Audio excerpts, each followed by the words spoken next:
அவருக்கு சொந்தமானவர்களோ அவரை ஏற்றுக்கொள்ளவில்லை. அவருக்கு சொந்தமானவர்களிடத்தில் அவர் வந்தார். நான் தான் உங்களை படைத்த தேவன் என்று சொன்னார். அவர் படைத்த அந்த உலகத்திற்குள் அவர் வந்தார். அவர்களோ, இந்த உலகத்தில் இருக்கிற அவருடைய பிள்ளைகளோ அவரை ஏற்றுக்கொள்ளவில்லை. He came unto his own, and he said that it is I who have created thee. He came to the world which he has created, but they, his children, they did not accept him. ఆయన తన స్వకీయుల యొద్దకు వచ్చి ఉన్నాడు. ఆ యొక్క లోకమునకి నేనే మిమ్మల్ని సృజించినటువంటి దేవుణ్ణి చెప్పి వచ్చినాడు.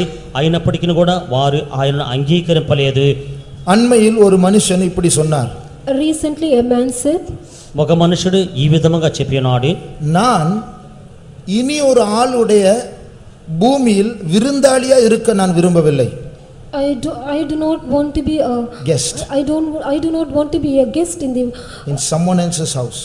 in someone else's house.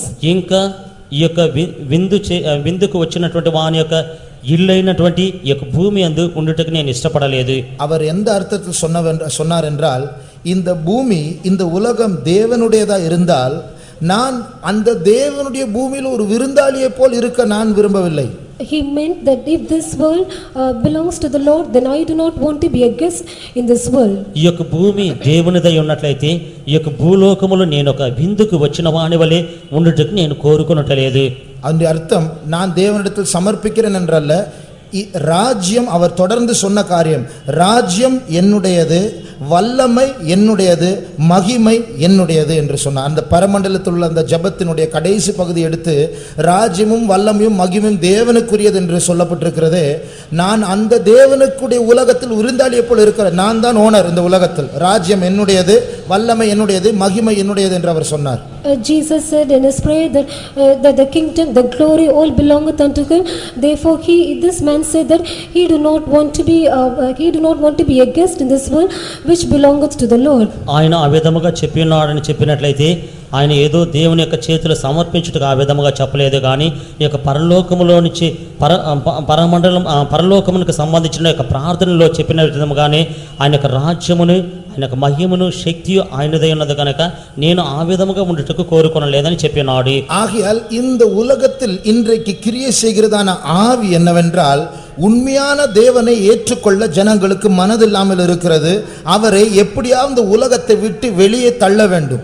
Therefore the spirit that is working on this earth is that they do not want to accept the true God, and somehow they want to drive away the true God from them. ఈ యొక్క లోకములో ఉన్నటువంటి ఆత్మ ఏ విధముగా ఉన్నదని చెప్పినట్లయితే ఈ యొక్క నిజమైన దేవుడు ఆయన అని చెప్పి అంగీకరింపడలేదు. ఏ విధముగానూ ఆయన బయటకు త్రోసివేయవలని చెప్పుచున్నది. ஆகையால் முதல் காரணமாக இந்த உலகம் தேவனுக்கு சத்ருவாக இருக்கிறது. As a first reason, this world is enemy against God. అందువలన మొదటి కార్యముగా ఈ యొక్క లోకము దేవునికి శత్రువై ఉన్నది. அது மாத்திரமல்ல, And not only that, అంత మాత్రమే కాదు, இரண்டாவது, இந்த பூமி, இந்த உலகம் உண்மையான தேவனை வெளியே தள்ளும்படியாக முயற்சி செய்கிறது மாத்திரமல்ல, தேவன் அற்றதான உலகமாக இந்த உலகம் இருக்கக்கூடாது. ஆகையால் அவர்களுக்கு தேவன் வேண்டும் தான், ஆனால் உண்மையான தேவன் அல்ல. ஒரு பொம்மை தேவனாவது எங்களுக்கு இருந்தால் போதும். secondly, not only they want to drive away the true God from them. It doesn't mean that they do not want any God. They want a God, but they want a God in the form of a statue or an idol. ఈ యొక్క లోకము దేవుని బయటకు ప్రారదోలవలని చెప్పి త్రోసివేయాలని చెప్పి ప్రయాసపడుచున్నది మాత్రమే కాదు, కానీ దేవుడు లేనటువంటి లోకముగా ఉండవలని చెప్పి వారు అనుకున్నట్లేదు. దేవుడు ఉండవలేను, అయినప్పటికీ కూడా ఏదో ఒక స్వరూపమే, ఒక బొమ్మ నాకు దేవుడై ఉంటే చాలని చెప్పుచున్నారు. மரத்தினாலோ கல்லினாலோ செய்யப்பட்ட ஏதாவது ஒரு தேவன் எங்களுக்கு கொடுத்தால் போதும், ஆனால் உண்மையான தேவன் எங்களுக்கு வேண்டாம். It is enough if they have a God that is made of wood or stone, and that will suffice them, but they do not want a true God. பிரமாணம் இல்லாமல் ஜனங்கள் தங்களுடைய சுய இச்சையின்படி சுயாதீனமாக அலைந்து திரைய வேண்டும். அவருடைய இச்சைகளை நிறைவேற்ற அவர்கள் இந்த உலகத்தில் வாழ வேண்டும். அவர் அந்த தேவன் பிரமாணங்களை இதை செய்யாது என்று சொல்வதற்கு எங்களுக்கு ஆள் வேண்டாம். அந்த உண்மையான தேவன் வேண்டாம். பொம்மையினால் ஏதோ ஒன்றை தொழுது கொண்டால் போதும், நாங்கள் அந்த தேவனை ஏற்றுக்கொள்கிறோம். அவர் சட்டம் பேசக்கூடாது. Without any laws, they want to fulfill all their lusts, and they want to live according to their will and desire. Therefore they decide after a God which is an idol or a statue, and that should not give forth or give them any laws. ఆయన మనకు ఆజ్ఞల మూలముగా నడిపింపకూడదు, అయితే ఏ విధముగానైనా కూడా స్వతంత్రముగా జీవిస్తే చాలుని, అదే విధముగానే ఆ యొక్క దురేచ్ఛలను నెరవేర్స్తే చాలుని. అందువలన ఏ యొక్క చట్టములు మాట్లాడకూడదు కనుక అబద్ధికుడైన దేవుడు ఉంటే చాలునని చెప్పుచున్నారు. யாத்திரையாகமம் 32ஆம் அதிகாரம் 1ஆம் வசனம். Exodus chapter 32 and verse 1. నిర్గమకాండము 32వ అధ్యాయము 1వ వాక్యము. மோசே மலையிலிருந்து இறங்கி வர தாமதிக்கிறதை ஜனங்கள் கண்டபோது அவர்கள் ஆரோனிடத்தில் கூட்டம் கூடி அவனை நோக்கி, எகிப்து தேசத்திலிருந்து எங்களை அழைத்துக் கொண்டு வந்த அந்த மோசேக்கு என்ன சம்பவித்ததோ அறியோம். ஆதலால் நீர் எழுந்து எங்களுக்கு முன் செல்லும் தெய்வங்களை எங்களுக்காக உண்டு பண்ணும் என்றார்கள். அவர்களுடைய புத்தியை பாருங்கள். Look at their understanding. వారి యొక్క బుద్ధి చూడండి. இவங்களுக்கு முன்னாடி செல்லும்படியாக இவங்களே தேவனை செய்றாங்க.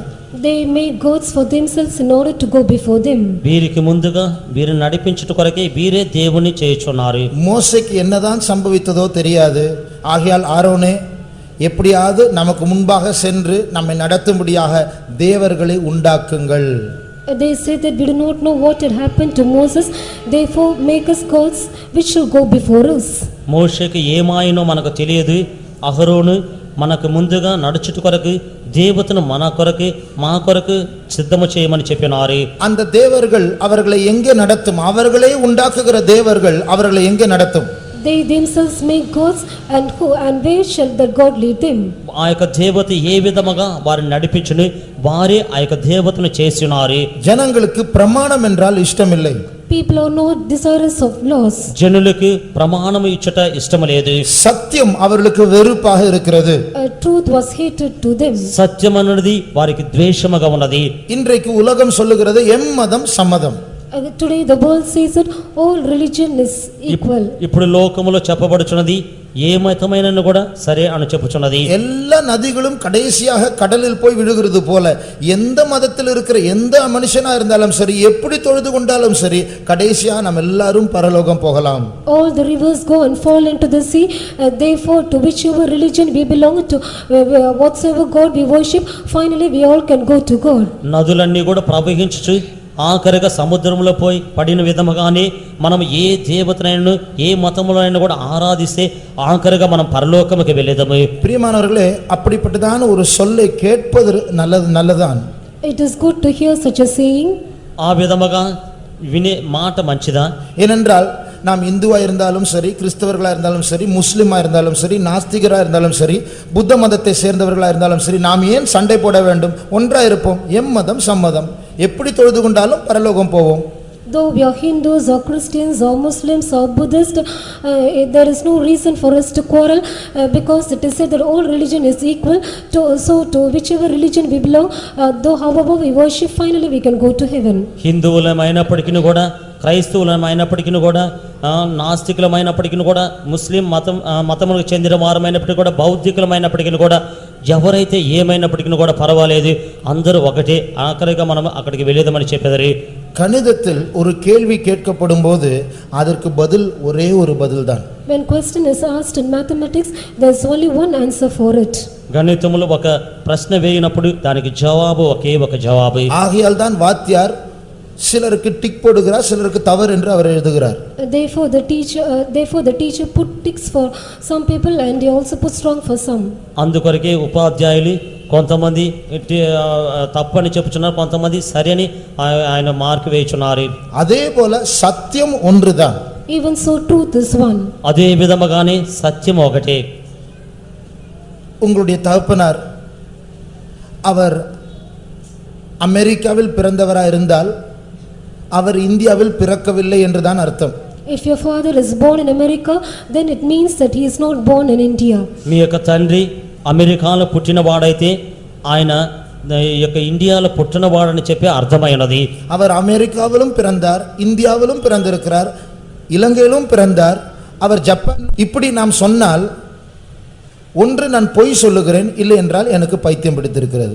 If we say that he is born in America, in India, or else in Sri Lanka, or in Japan, not or and in Japan, then it means that I am mad or I am telling a lie. ఆయన అమెరికాలోను, ఇండియాలోను, శ్రీలంకలోను, జపాన్లోను పుట్టి ఉన్నాడంటే అది నేను తప్పు చెప్పినట్లుగా ఉండును. என் தகப்பனார் எல்லா இடத்திலும் பிறந்தார், அமெரிக்காவிலும் பிறந்தார், இந்தியாவிலும் பிறந்த சொல்ல முடியுமா? பிறப்பு ஒரே இடத்தில் தான் நடக்கும், ஒரே நேரத்தில் தான் நடக்கும். Can I say that my father is born in all places? He is born in America and in India. Birth can be in only one place. నా యొక్క తండ్రి అమెరికాలో పుట్టి ఉన్నాడు, ఇండియాలో పుట్టి ఉన్నాడని చెప్పగలమా? పుట్టుట ఒకేసారి ఒకే స్థలమై ఉన్నది.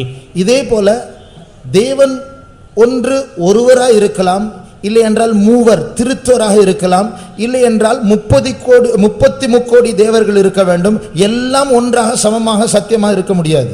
If so, then God can be one, or he can be a triune God, or else 33 crores of God, but all that cannot be one.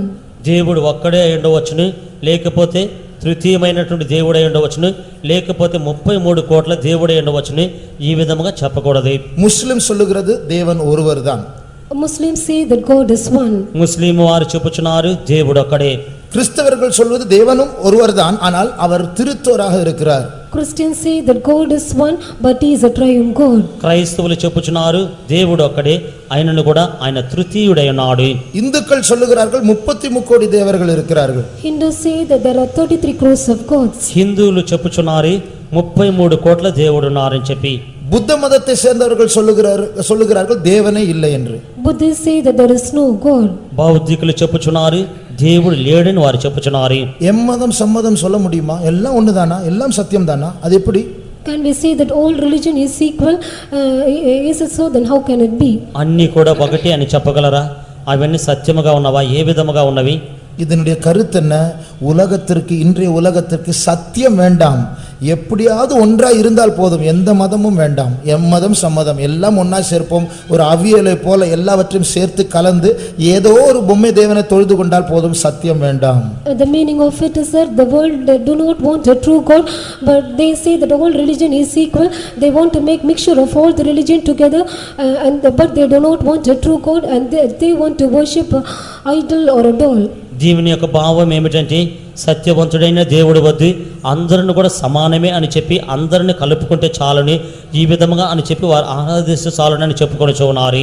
உண்மையான தேவனையும் அவரோடு சம்பந்தப்பட்ட சத்தியங்களையும் அவருடைய பிரமாணங்களையும் தள்ளிவிட்டு பொம்மை தேவர்களை வரவழைக்கிறதான ஒரு தேவனை பகைக்கிற ஒரு உலகத்தில் நாம் வாழ்ந்து கொண்டிருக்கிறோம். They cast away the true God and the true truth, but now we are living in the world wherein they want to worship a God which is an idol or a statue or a doll. సత్యవంతుడైనటువంటి దేవుని ఆయన యొక్క ఆజ్ఞలను ఆయన యొక్క ప్రమాణములను త్రోసివేసి ఈ యొక్క అబద్ధికుడైనటువంటి దేవుడి బొమ్మని అంటే దేవుని తీసుకునే చెట్టు కాలంలో మనం ఉన్నాము. இந்த உலகம் தேவனுக்கு சத்ருவா இருக்கிறது என்று சொல்வதற்கான மூன்றாவது காரணம், The reason to say that third reason to say that this world is enemy to God. ఈ లోకమైనది దేవునికి శత్రువుగా ఉన్నదని చెప్పుటకు మూడవ కారణము, உண்மையான தேவனை தொழுது கொள்ளுகிறதான அந்த ஜனங்களுடைய இருதயங்களை அந்த உண்மையான தேவனிடத்திலிருந்து திருப்பக்கூடிய ஒரு வல்லமை இந்த உலகத்தில் உண்டு. There is a power in this world which turns away the hearts of the people who worship the true God from the true living God. సత్యవంతుడైనటువంటి దేవుణ్ణి ఆరాధించేటువంటి జనుల యొక్క హృదయముని త్రిప్పుటకు ఈ యొక్క లోకములో శక్తి ఉన్నది. முதலாம் ராஜாக்கள் First 11ஆம் அதிகாரம் 2ஆம் வசனமும் 4ஆம் வசனமும் வாசிங்க. First Kings chapter 11 verses 2 and 4. మొదటి రాజులు 11వ అధ్యాయము 2వ వాక్యము 4వ వాక్యము. கர்த்தர் இஸ்ரவேல் புத்திரரை நோக்கி, நீங்கள் அவர்கள் அண்டைக்கும் அவர்கள் உங்கள் அண்டைக்கும் பிரவேசிக்கலாகாது. அவர்கள் நிச்சயமாய் தங்கள் தேவர்களை பின்பற்றும்படி உங்கள் இருதயத்தை சாய பண்ணுவார்கள் என்று சொல்லியிருந்தார். சாலமோன் அவர்கள் மேல் ஆசை வைத்து அவர்களோட ஐக்கியமாயிருந்தான். சாலமோன் வயது சென்றபோது அவனுடைய மனைவிகள் அவன் இதயத்தை அந்நிய தேவர்களை பின்பற்றும்படி சாய பண்ணினார்கள். அதனால் அவனுடைய இருதயம் தன் தகப்பனாகிய தாவீதின் இருதயத்தைப் போல தன் தேவனாகிய கர்த்தரோடே உத்தமமாய் இருக்கவில்லை. இந்த வசனத்தில் வாசிக்கிற காரியம், உலகத்தை சேர்ந்ததான சிலர் சாலமோனுடைய இருதயத்தை தேவனிடத்திலிருந்து திருப்பி பொய்யான தேவர்களை தொழுது கொள்ளும்படியாக அவர்கள் கிரியை செய்தார்கள். People of this world have turned away the heart of Solomon from worshiping the true living God, and they have turned their heart in order to worship false god. ఈ యొక్క వాక్యములో చెప్పున్నది ఏమిటంటే, సాలొమోనుని యొక్క లోకములో ఉన్న కొంతమంది దేవుని యొద్ద నుంచి త్రిప్పి అబద్ధికులైనట్టు దేవుని ఆరాధించే విధముగా చేసినారు. இந்த உலகத்தில் ஒரு மாயை உண்டு. There is a vanity on this earth. ఈ యొక్క లోకములో వ్యర్థమైనది ఉన్నది. மாயைக்கு ஒரு அழகுண்டு, ஆனால் அது உண்மையான அழகல்ல, அது ஒரு பொய்யான ஒரு அழகு. Vanity has a beauty, but the beauty is not a true one, but that is false. వ్యర్థమైన దానికి ఒక సౌందర్యం ఉన్నది, అది నిజమైన సౌందర్యము కాదు, అబద్ధమైనటువంటి సౌందర్యము. மாயைக்கு ஈர்ப்பு சக்தி உண்டு, ஆனால் அது சூனியத்திற்கு நடத்துகிறதான ஒரு ஈர்ப்பு. But vanity has a gravitational force, but it leads to nothingness. వ్యర్థమైన దానికి ఆకర్షణ శక్తి ఉన్నది, ఆ యొక్క ఆకర్షణ శక్తి అయినది శూన్యములోనికి నడిపించినదై ఉన్నది. ஜனங்கள் மனுஷருடைய இருதயத்தை இழுக்க எத்தனையோ காரியங்கள் இந்த பூமியில் இருக்கிறது, எல்லாம் மாயை. There are so many things which drags the heart of the people, but everything is vanity. మనుషుల యొక్క హృదయములని ఆకర్షించే పలు విధమైనటువంటి కార్యములు యొక్క లోకములో ఉన్నవి, ఇవన్నీ కూడా సమస్తమును వ్యర్థమై ఉన్నవి. இந்த மாயையான காரியங்கள் பூமிக்குள், இந்த பூமியில் தற்செயலாக வரவில்லை, அது பிசாசினால் உண்மையான தேவனை ஜனங்கள் தொழுது கொள்ளாதபடிக்கு மனுஷருடைய இருதயத்தை திருப்பும்படியாக வைக்கப்பட்டதான பொருட்கள். But this vanity is not a thing which is created from the earth, but this vanity is being made by the evil powers in order to turn the hearts of the people from the true living God. ఈ యొక్క వ్యర్థమైనటువంటి వస్తువులన్నీ కూడా ఏదో ఒక తాత్కాలికంలో భూలోకమునకు రాలేదు, కానీ నిజమైనటువంటి సత్యవంతుడైన దేవుని ఆరాధించే వారి యొక్క హృదయమును తిరుపటి కొరకే సాతాను మూలముగా ఈ యొక్క వస్తువులన్నీ కూడా వచ్చి ఉన్నవి. அநேக மற்ற கிறிஸ்தவர்கள் இந்த சபை பற்றி தான் சொல்லுகிறதான ஒரு காரியம் என்னவென்றால், இவர்கள் ரொம்ப ஸ்ட்ரிக்டா இருக்கு, ரொம்ப கண்டிப்பா இருக்கு, இப்படியெல்லாம் யார் இருக்க முடியும்? Many Christians say about our church that we are very strict, and how can they abide to all these rules? మిగతా క్రైస్తవులందరూ కూడా ఈ యొక్క సంఘమును గురించి చెప్పేటువంటి కార్యం ఏమిటంటే, మీరు కఠినముగా ఉన్నారు, ఈ విధముగా కఠినముగా ఏ విధముగా ఉండగలము? என்னுடைய பெற்றோர் புதிதாக இந்த சபைக்கு வந்து கொண்டிருந்தார்கள். My parents were coming newly to this church. నా యొక్క తల్లిదండ్రులు ఈ యొక్క సంఘమునకు క్రొత్తగా వచ్చుచున్నారు. என்னுடைய தாயாருக்கு ஒரு சிந்தை வந்தது, என்னுடைய பிள்ளையை பீச்சுக்கு கொண்டு போகலாமே. My mother had a thought that she wants to take her children to the beach. నా యొక్క తల్లికి ఒక ఆలోచన వచ్చినది, నా యొక్క కుమారుణ్ణి ఏ విధముగా బీచ్కి తీసుకొని వెళ్ళవలేను. ஆனால் இந்த கண்டிப்பான சபைக்கு வந்தாச்சே, இது சரியா தவறா என்று தெரியாது என்று சொல்லி பாஸ்டர்மாரை கேட்க போனார்கள். We have come to the strict church, therefore she went to inquire the pastor that whether it is wrong or right to take to the beach. ఖచ్చితమైనటువంటి సంఘమునకు మేము వచ్చున్నామే, ఇది తప్పు అది మంచిదో అని చెప్పి అడిగిట్టుకు ఒక పాస్టర్ వద్దకు వెళ్ళి ఉన్నారు. பாஸ்டர், பிள்ளைகளை எடுத்துட்டு பீச்சுக்கு போலாமா? Pastor, can I take my children and go to beach? Pastor యొక్క బిడ్డను తీసుకుని మేము బీచ్కి వెళ్ళవచ్చునా? நீங்க ஆச்சரியப்படுவீங்க, பாஸ்டர் கொண்டு போக வேண்டாம்னு சொன்னார். You'll marvel, but pastor said that you should not take them to the beach. మీరు ఆశ్చర్యపడెదరు, పాస్టర్ చెప్పినారు తీసుకొని వెళ్ళవద్దని చెప్పినారు. பெற்றோர் கீழ்ப்படிந்தார்கள், ஆனால் ஒரு கேள்வி வந்தது. My parents obeyed, but they had a question. నా యొక్క తల్లిదండ్రులు లోబడి ఉన్నారు, అయినప్పటికీ కూడా ఒక ప్రశ్న వచ్చి ఉన్నది. பீச்சுக்கு போறதுல என்ன தப்பு? What wrong to go to beach? బీచ్కి వెళ్ళేదానికి ఏమి తప్పు ఉన్నది? அதுல இருக்கிறது தண்ணீரும் மணலும், இது ஒரு தப்பா, இது ஒரு பாவமா? இவ்வளவு கண்டிப்பா இருக்கணுமா? ஒரு சின்ன பிள்ளையை பீச்சுக்கு கொண்டு போறது ஒரு பாவமா? There's water and sand alone in the beach, therefore is it wrong to take a small child to that beach? అక్కడ ఉన్నది నీళ్లు ఇసుక మాత్రమే ఉన్నది కదా, అది ఒక చిన్న బిడ్డని బీచ్కి తీసుకెళ్ళేట తప్ప? ஆகையால் பிள்ளைகளை கொண்டு போகவில்லை, ஆனால் இந்த முறுமுறுப்போடு ஒரு கேள்வியோடு வீட்டில் இருந்தார்கள். She did not take her children to the beach, but with the same question and murmuring she stayed in the home. పిల్లల్ని తీసుకొని వెళ్ళలేదు, అయినప్పటికీ కూడా ఒక సనుగుడితో కూడా ప్రశ్నతో కూడా ఇంటిలో ఉన్నారు. அன்று ராத்திரியில் ஒரு கனவை கண்டார்கள். That night she had a dream. ఆ యొక్క రాత్రి ఒక స్వప్నం చూసినారు. ஒரு பெரிய மைதானத்தில் அநேக பிள்ளைகள் விளையாடி கொண்டிருக்கிறார்கள். In a big ground many children were playing. ఒక గొప్ప మైదానములో చాలా మంది పిల్లలు ఆటలాడుచున్నారు. அந்த மைதானத்தினுடைய நடுப்பகுதியில் ஒரு உயரமான அழகான ஒரு மனுஷன் நின்று கொண்டிருக்கிறார். In the middle part of the ground a tall man and he looked beautiful was standing there. ఆ యొక్క మైదానం యొక్క మధ్య భాగములో ఎత్తైనటువంటి సౌందర్యము గల ఒక ఆయన నిలబడి ఉన్నాడు. அநேக வர்ணங்களினால் நிரம்பிய ஒரு வினோதமான ஒரு வேஷத்தை உடுத்தி அவர் அந்த கிரவுண்டினுடைய மைய பகுதியில் காணப்பட்டார். He clothed himself with multicolored dress and he was standing there in the middle of the ground. అనేకమైనటువంటి రంగులతో కూడా విచిత్రమైన వేషధారణతో కూడా అక్కడ నిలబడి ఉన్నాడు. அவருடைய கையில் ஒரு பெரிய டம்ளர், அந்த கிளாஸ் டம்ளர் அதனுடைய அடிப்பகுதியில் நாம் இப்பொழுது குடிக்கிறதான மிரிண்டா ஃபேண்டாவை போன்றதான ஒரு பானம் அங்கே காணப்படுது. அதில் சோடா வெளியே தெரித்து கொண்டிருந்தது. He had a big glass tumbler in his hand and that was full of Miranda and soda was seen out. ఆయన చేతిలో ఒక పెద్ద అద్దముతో చేసినటువంటి గ్లాస్ కనపడి ఉన్నది. దానిలో ఇప్పుడున్నటువంటి మిరండా ఇటువంటి సోడాలు కనపడి ఉన్నది. దానిలో నుంచి ఒక బుడకలు వచ్చి ఉన్నది. அது மிரிண்டா அல்ல, அதை போன்றதான ஆரஞ்சு கலர்ல ஒரு liquid. That is not Miranda but that is a orange color liquid. అది మిరండా కాదు, ఆరెంజ్ రంగులో ఉన్నటువంటి ఒక ద్రవమై ఉన్నది. அவரை பார்த்த மாத்திரத்தில் எல்லா பிள்ளைகளும் அவரை சூழ்ந்து கொண்டார்கள். The moment the children saw him, all the children came about him. ఆయన చూసిన వెంటనే పిల్లలందరినీ కూడా ఆయన చుట్టూ కమ్ముకొని ఉన్నారు.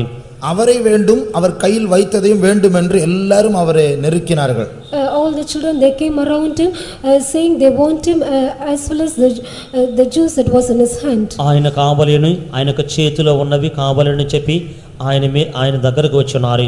அந்த பிள்ளைகளுடைய கூட்டத்தில் நானும் இருக்கிறேன். அந்த சொப்பனத்தில் In the dream even I am one among them. ఆ యొక్క కలలో నేను కూడా ఆ యొక్క పిల్లల మధ్య ఉన్నాను. என்னுடைய தாயார் அந்த சொப்பனத்தில் நான் அங்கே நிற்கக்கூடாது என்று சொல்லி என்னை கூப்பிட்டு கொண்டே இருக்காங்க, நிற்காதே வந்துவிடு. In the dream saying that I should not stand there, my mother was continually calling me. నా యొక్క తల్లిగారు నేను అక్కడ నిలబడకూడదని చెప్పి నన్ను పిలుచుచునే ఉన్నారు. அப்பொழுது இந்த மனுஷன் கையில் வைத்துக்கொண்டு அந்த அவருடைய அந்த கிளாஸில் வைத்திருக்கிறதான அந்த பானத்தை யாருக்கும் கொடுக்காமல் யாரோ ஒருவரை, அந்த பிள்ளைகள் யாரும் கவனிக்கவில்லை, ஆனால் யாரோ ஒருவரை தேடிக்கொண்டே இருக்கிறார். அவருடைய கண்கள் அங்கேயும் இங்கேயும் அலைந்து கொண்டே இருக்கிறது. But that man he did not give the drink to any of the children, but his eyes was wandering here and there seeking of someone from them. ఆయనకు చేతిలో ఉన్నటువంటి ఆ యొక్క పానమును ఎవరి యొద్దకు ఇవ్వలేదు. అయితే ఎవరినో ఒకరిని వెతికినట్లుగా ఆయన యొక్క కన్నులు అక్కడ ఇక్కడ చూస్తూ ఉన్నవి. தேடிக்கொண்டிருந்தனா அவருடைய கண்கள் திடீரென்று என்னை பார்த்தது. Then his eyes looked at me. వెతుకుచున్నటువంటి ఆయన యొక్క కన్నులు నన్ను చూసి ఉన్నవి. அந்த கண்கள் அதற்கு பின் தேடவில்லை, அது என்னை தான் தேடிக்கொண்டிருந்தது. After that his eyes did not seek after but his eyes were seeking after me. ఆ యొక్క కన్నులు తర్వాత వెదకలేదు, ఆ యొక్క కన్నులు నన్నే వెదకుచున్నది. என்னை பார்த்த உடனே அந்த கிளாஸை வைத்துக்கொண்டு என்னை நோக்கி வர ஆரம்பித்தார். As soon as he saw me with the glass in his hand, he came towards me. నన్ను చూసిన వెంటనే ఆ యొక్క గ్లాస్ తీసుకొని నా యొద్దకు వచ్చేట్టుకు ఆరంభించినాడు. அந்த கனவில் என்னுடைய தாயார் என்னை கூப்பிட்டு அங்க நிற்காதே வந்துவிடு என்று கூப்பிட்டு கொண்டே இருந்தார்கள். In the dream my mother was continually calling me saying that do not stand there but come. ఆ యొక్క కల యందు నా యొక్క తల్లిగారు నన్ను చూసి పిలుచుచు ఉన్నది, అక్కడ నిలబడవద్దు రమ్మని చెప్పుచూ ఉన్నది. அந்த உயரமான அழகான மனுஷன் என் பக்கத்தில் வந்து அந்த கிளாஸை என் வாயின் பக்கமாக இறக்கினார். The tall beautiful man he came by my side and he showed the glass towards my mouth. ఎత్తైనటువంటి అందమైనటువంటి ఆ యొక్క మనుషుడు నా యొద్దకు వచ్చి ఆ యొక్క గ్లాస్ నా నోటి దగ్గరకు దించినాడు. நான் அந்த கிளாஸில் இருக்கிற அந்த பானத்தை குடிக்கவில்லை, அதிலிருந்து தெரித்து தான் அந்த கேஸ், அந்த சோடா என் மூக்குக்குள் போய்விட்டது. I did not drink of the drink that was found in the glass, but the gas it reached my nose. ఆ యొక్క గ్లాస్ లో ఉన్నటువంటి పానము నేను త్రాగలేదు, అయినప్పటికీ కూడా దాంట్లో నుంచి వచ్చేటువంటి గాలి నా యొక్క ముక్కులోనికి వెళ్ళి ఉన్నది. அது உள்ளே போன உடனே நான் அந்த கூட்டத்தை விட்டு வேகமாக ஓட ஆரம்பித்தேன். As soon as it reached my nostrils, I fled away from that group. అది లోపలికి వెళ్ళిన వెంటనే నేను ఆ యొక్క గుంపులో నుంచి అతి వేగముగా పరిగెత్త ఆరంభించినాను. என் தாயார் சொப்பனத்தில் என்னை துரத்த ஆரம்பித்தார். எங்கே போறேன் திரும்பி வா, எங்கே போறேன் திரும்பி வா. In the dream itself my mother was chasing me and she was saying that where are you going, come.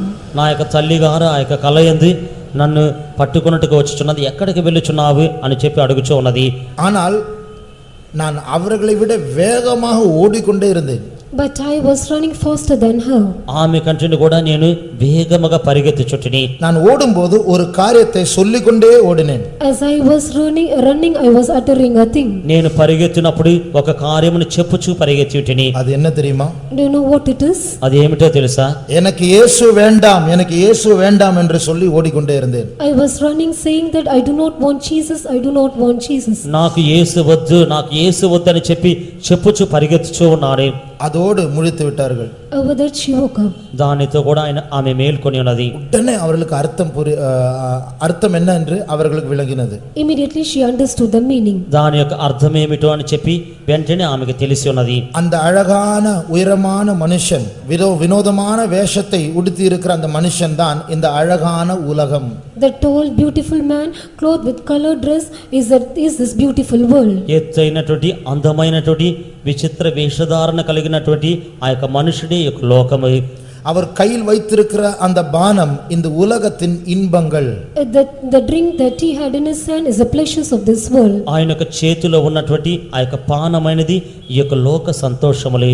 இவரோ இந்த உலகம், இந்த உலகத்தின் இன்பங்கள், இந்த மனுஷன் எல்லா ஜனங்களை தேடவில்லை, ஆனால் கர்த்தரால் தெரிந்து கொள்ளப்பட்டதான பிள்ளைகளை தேடிக்கொண்டிருக்கிறான். This man, or the pleasure that he had in his hand, did not seek after the people of this world, but he was seeking after the people who are chosen by God. ఈయనొక చేతిలో ఉన్నటువంటి ఆ యొక్క సంతోషములే ఎవరిని కూడా వెదకలేదు, కానీ దేవుని వలన ఏర్పరచుకున్నటువంటి పిల్లలను మాత్రం వెదకుచూ ఉన్నాడు. மற்ற பிள்ளைகளே நீங்கள் ஏற்கனவே என்னுடையவர்கள் ஆகியால் உங்களை நான் அவசரப்பட்டு பிடிக்க வேண்டாம். கர்த்தரால் தெரிந்து கொள்ளப்பட்ட ஒரு கூட்டத்தார் இருக்கிறார்கள், எனக்கு அவர்கள் தான் வேண்டும். All the other children already they belong to me, therefore it is not needed for me to go after you and take hold of you, but I want the children, those who are chosen of God. మిగతా పిల్లలారా, ఇంతకు ముందుగానే మీరు నా యొక్క పిల్లలైనారు కనుక అవసరపడి మిమ్మల్ని పట్టుకున్న అవసరం లేదు.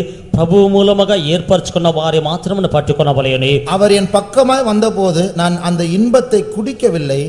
அந்த இன்பத்தினுடைய ஸ்மெல், அந்த வாசனை என்னுடைய மூக்குக்குள் போகிவிட்டது. When he came nearby me, I did not drink of the drink, but the smell of it entered into my nostrils. ఆయన నా యొద్దకు వచ్చినప్పుడు నేను ఆ యొక్క పానమును త్రాగలేదు. ఆ యొక్క పానములో ఉన్నటువంటి వాసన నాలోనికి పోయి ఉన్నది. அந்த சொப்பனத்தின் மூலமாக ஆண்டவர் என்னுடைய தாயாரிடத்தில் பேசின காரியம் இதுதான். This is the thing the Lord spoke through the dream to my mother. ఆ యొక్క స్వప్నము మూలముగా నా యొక్క తల్లి గారి యొద్ద ప్రభువు మాట్లాడినటువంటి కార్యం ఇదే ఉన్నది. அந்த பீச்சில் தவறு என்ன என்று நீ கேட்கிறாய். உண்மைதான், தவறில்லை. ஆனால் அங்கே இன்பத்தை குடிக்கக்கூடிய தவறு இல்லாவிட்டாலும் அந்த இன்பத்துடைய ஸ்மெல், அந்த வாசனை, அந்த உலகத்தின் வாசனை அங்கே உண்டு. You say that what is wrong in going to the beach, but there is no the smell, the fragrance of the world is there. But the fragrance of the world is there. ఈ యొక్క beach ఏమి తప్పు అని చెప్పి నువ్వు అడుగుచున్నావు. నిజముగానే అక్కడ తప్పు లేదు.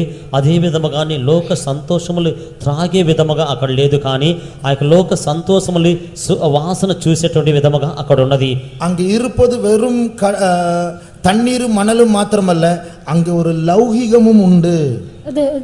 There is not only water in the sun, but there is also worldliness. అక్కడ నీళ్లు ఇసుక మాత్రమే లేదు, కానీ అక్కడ లోకమును ఉన్నది. நீ தர்க்கம் பண்ணி உன்னுடைய பிள்ளையே அந்த பீச்சுக்கு கொண்டு போய் இதில் என்ன தவறு, இது சின்ன விஷயம் தானே என்று கொண்டு போவாய். அங்கே உலகத்தின் வாசனை உண்டு. நீ அங்கே கொண்டு போனால் ஒரு நாள் வரும், உன்னுடைய பிள்ளை வளரும் போது இயேசு வேண்டாம் என்று சொல்லி அவன் ஓடி போய் விடுவான். You argue and you take your child to the beach saying that what is wrong there, but a day shall come, there's only the fragrance of it, but that shall take you and draw your child away from God. నీవు వాదమాడి ఆ యొక్క బీచ్కి పిల్లలను తీసుకొని వెళ్ళేది, అయితే అక్కడ ఈ విధమైనటువంటి వాసన ఉన్నది కనుక వారు పెరిగి పెద్దవాడగినప్పుడు యేసు వద్దని చెప్పి పరిగెత్తును. நான் வளர வளர இந்த உலகத்தை மிகவும் அதிகமாக நேசித்தேன். As I grew up, I began to love this world more. నేను పెరిగిన తరువాత ఈ యొక్క లోకమును ఎక్కువగా ప్రేమించున్నాను. நான் போகாத கூட்டம் இல்லை, ஆனால் நான் விரும்பி வந்த ஒரு கூட்டமும் இல்லை. There are no meetings that I have attended, neither came I for any meeting with a desire. నేను వెళ్ళనటువంటి కూటమే లేదు, అదే సమయం అందు నేను ఇష్టపడి వచ్చినటువంటి కూటమే లేదు. என்னுடைய இன்பமெல்லாம் என்னுடைய நண்பர்களோடு சுற்ற வேண்டும், டிவி பார்க்க வேண்டும், விளையாட வேண்டும், இதுதான் என்னுடைய இன்பம். My pleasure is to spend my time with my friends, to see TV, and this was my pleasure. నా యొక్క సంతోషం అంతను కూడా నా యొక్క స్నేహితులతో కూడా ఉండవలెను, టీవీ చూడవలను, ఇదే నా యొక్క సంతోషమై ఉన్నది. உண்மையாகவே இயேசு கிருபையினால் என்னை மீட்டெடுக்காமல் போயிருந்தால் இன்றைக்கு இயேசு வேண்டாம் என்று சொல்லி உலகத்தின் சிற்றின்பங்களுக்குள் மூழ்கி இருப்பேன். Graciously and mercifully, if the Lord would not have lifted me up, then I would have said no to Jesus and I would have followed after the pleasures of this world. నిజంగానే ప్రభు ప్రేమించి నన్ను తీసుకొని రాకపోయినట్లయితే ఈ యొక్క లోకములో ఉన్నట్టు సంతోషములు నేను మునిగిపోయేందును. அவர் என்னை அழைத்ததான அவருடைய கிருபைக்காக நான் இன்றைக்கு நன்றியா இருக்கிறேன். I am grateful for the mercy for which the Lord have called me. నన్ను పిలిచినటువంటి ఆయన యొక్క కృప నిమిత్తమై నేను కృతజ్ఞతున్నై ఉన్నాను. வாலிபர்களே, தேவனுடைய பிள்ளைகளே, இந்த உலகத்தில் மனுஷரை தேவனிடத்திலிருந்து திருப்பக்கூடிய ஒரு வல்லமை, ஒரு மாயை மறைந்திருக்கிறது. ஜாக்கிரதையா இருப்போம், அது உலகத்தை விட்டு பிரிந்திருப்போமாக. Young people, O people of God, there is a power of vanity on this world which is able to turn away the people of God towards this world. Therefore, let us be careful. యవనస్తులారా, దేవుని యొక్క పిల్లలారా, ఈ యొక్క లోకములో దేవుని వైపు నుంచి మనల్ని త్రిప్పివేయనటువంటి ఒక శక్తి ఉన్నది కనుక మనము దాని నుంచి విభజన కలిగి విడదీయబడి ఉండేదము. இப்படி வளர்ந்து வரும்போது மிகவும் கண்டிப்பாக பெற்றோரால் வளர்க்கப்பட்டு டிவி பார்க்கக்கூடாது, ஃப்ரெண்ட்ஸோட சுற்றக்கூடாது என்றெல்லாம் கண்டிப்பாக வளர்த்தார்கள். I was brought up in such a strict manner that I should not go along with my friends, neither should I see TV. TV చూడకూడదు, స్నేహితులతో కూడా మీరు తిరగకూడదు అని చెప్పి నా యొక్క తల్లిదండ్రులు ఖచ్చితంగా నన్ను పెంచి ఉన్నారు. ஆனால் திருட்டுத்தனமாக படிக்க போகிறேன் என்று சொல்லி ஃப்ரெண்ட்ஸுடைய வீட்டில் போய் அங்கே விளையாடுவது, டிவி பார்ப்பது, இப்படி காலத்தை கழித்து வந்தேன். But without telling my parents, I used to go and see TV and spend my time with the friends, and thus I spent all my time. అయినప్పటికీ కూడా దొంగతనముగా నేను చదువునికి వెళ్ళుచున్నానని చెప్పి స్నేహితులతో కూడా వెళ్ళి అక్కడ ఆడుట, వారి యొక్క ఇళ్లలో నేను టీవీ చూస్తూ ఉంటిని. இப்பொழுதும் சில வாலிபர்கள் இருதயத்தில் நினைத்துக்கொள்ள, பிரதர் சாட்சி என் சாட்சி மாதிரியே இருக்கு. Even now some young people may think that testimony of the brother is similar to my testimony. ఇప్పుడు కూడా కొంతమంది యవ్వనస్తులు వారి యొక్క హృదయములు అనుకొనుచూ ఉంటారు, బ్రదర్ యొక్క సాక్ష్యం నా యొక్క సాక్ష్యం ఒకటిగానే ఉన్నది. கர்த்தருடைய கிருபை என்னை விடவில்லை, அது உங்களையும் விடாது. Grace of God has not forsaken me, even so it shall not forsake you. దేవుని యొక్క కృప అయినది నన్ను విడిచిపెట్టలేదు, అదే విధముగానే మిమ్మల్ని కూడా విడవదు. இப்படி தேவனை பகைக்கிறதான ஒரு, தேவனுக்கு சத்துருவா இருக்கிறதான உலகத்தை நாம் நேசிக்கலாமா? Can we love the world which is enemy to God? ఇటువంటి దేవుణ్ణి ద్వేషించేటువంటి, దేవునికి శత్రువైనటువంటి లోకమును మనం ప్రేమింపతగునా? என்னுடைய சொந்தக்காரர் ஒருவர் ஒரு நாள் வந்து, ஏங்க இப்படி எல்லாம் பிரிஞ்சு பிரிஞ்சு இருக்கிறீங்க, பைபிளே சொல்லிருக்கு தேவன் உலகத்தில் இவ்வளவாய் அன்பு கூர்ந்தார். One of my relative came and said that, why is it you're all divided? So God himself has said that God so loved the world. మా యొక్క బంధువుల్లో ఒకరు వచ్చి, ఎందుకు ఈ విధముగా విభజింపబడి విభజన కలిగి ఉన్నారు? దేవుడే చెప్పినాడు, దేవుడి యొక్క లోకమును ఎంతగానో ప్రేమించను. பிரியமானவர்களை, எந்த மனுஷர் மேல் நாம் பகை வைக்க கூடாது. எல்லா மனுஷரை நாம் நேசிக்க வேண்டும். அது யாரா இருந்தாலும் எல்லாரையும் நேசிக்க வேண்டும். ஆனால் அவர்களுக்குள் குடியிருக்கிற பாவத்தையும், அவர்களை சூழ்ந்திருக்கிற லௌகிகத்தையும், அவர்கள் பழகி இருக்கிற அந்த உலக பழக்கங்களையும் நாம் பழகக்கூடாது, அதில் நாம் சேரக்கூடாது. Beloved, we should not hate anyone, neither should we have enmity with anyone, whosoever it may be. We should love everyone, and we should have our affection towards anyone, but we should not get ourselves used to the habits that they are used in. ప్రియమైన వారలారా, యొక్క లోకములో ఎవరిని కూడా మనం ద్వేషింపరాది, అందరిని కూడా ప్రేమింపవలెను. అయినప్పటికీ కూడా అదే విధముగానే వారి యొక్క హృదయములో ఉన్నటువంటి ఆ యొక్క పాపమును, వారి యొక్క ఐహికమును, వారి యొక్క అలవాట్లు మనం అలవాటు పడకూడదు. வேதம் சொல்லுகிறது, நாம் இந்த பூமியில் அந்நியர்களும் பரதேசிகளுமா இருக்கிறோம். Word of God says that we are strangers and pilgrims on this earth. గ్రంథము సెలవిచ్చుచు ఉన్నది, మనం ఈ యొక్క లోకములో యాత్రికములు పరదేశులమై ఉన్నామని చెప్పుచున్నది. அப்படி என்றால் தேவனுடைய பிள்ளைகள் இந்த உலகத்தில் இருந்தாலும் அந்நியர்களைப் போல் பரதேசிகளைப் போல் இருக்க வேண்டும். If it is so, though the people of God are on this earth, they should live as strangers and pilgrims. అదే విధముగానే దేవుని యొక్క పిల్లలు ఈ యొక్క లోకములో ఉన్నప్పటికీ కూడా వారు యాత్రికుల వలెను, వారు పరదేశుల వలె ఉండవలెను. இதற்கு காரணம், நாம் இந்த உலகத்தில் இருந்தாலும் நாம் இந்த உலகத்தை சேர்ந்தவர்கள் அல்ல. The reason is that though we are on this earth, yet we do not belong to this earth. మనము ఈ యొక్క లోకములో ఉన్నప్పటికీ కూడా ఈ యొక్క లోక సంబంధులము కాదు. இந்த உலகத்தில் ஒரு கரை உண்டு.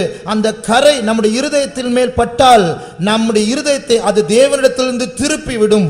There is a spot on this earth, and that spot, if it shall fall in our heart, then it shall turn our hearts away to God. ఈ యొక్క లోకములో ఒక కల్మషం ఉన్నది. ఆ యొక్క కల్మషం మన యొక్క హృదయం మీద పడినట్లయితే అది దేవుని వైపు నుంచి మనల్ని త్రిప్పివేయును.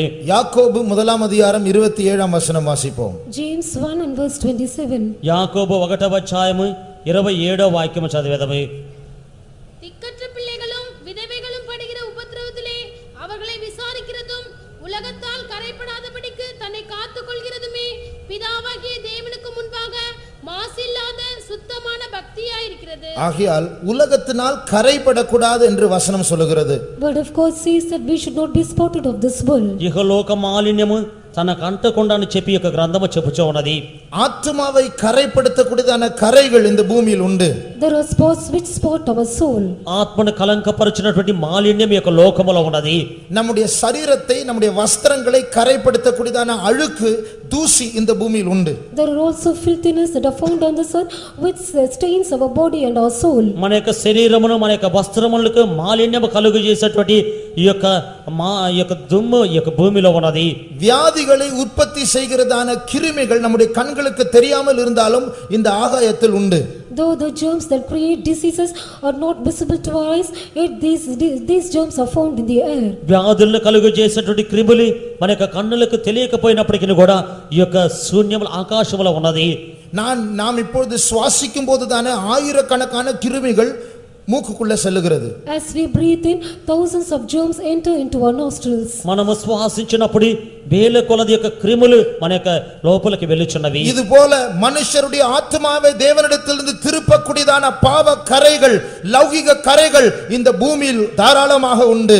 Even so, there are so many stains of holiness or stains of sin which turns away the heart of the people from God. అదే విధముగానే దేవుని యొద్ద నుంచి తిప్పివేయనట్లుగానే అనేక విధమైనటువంటి మాలిన్యములు ఇహలోక మాలిన్యములు ఈ యొక్క లోకములో ఉన్నవి. ஆகையால் இந்த உலகத்தோடு சேர வேண்டாம், இந்த உலகத்தின் சிற்றின்பங்களில் ஈடுபட வேண்டாம், பாவத்தினால் கரைபட வேண்டாம், அந்நியர்களைப் போல் இருப்போம், பரதேசிகளைப் போல் இருப்போம் என்று தேவன் நம்மை அழைக்கிறார். Therefore, let us not have company with this world,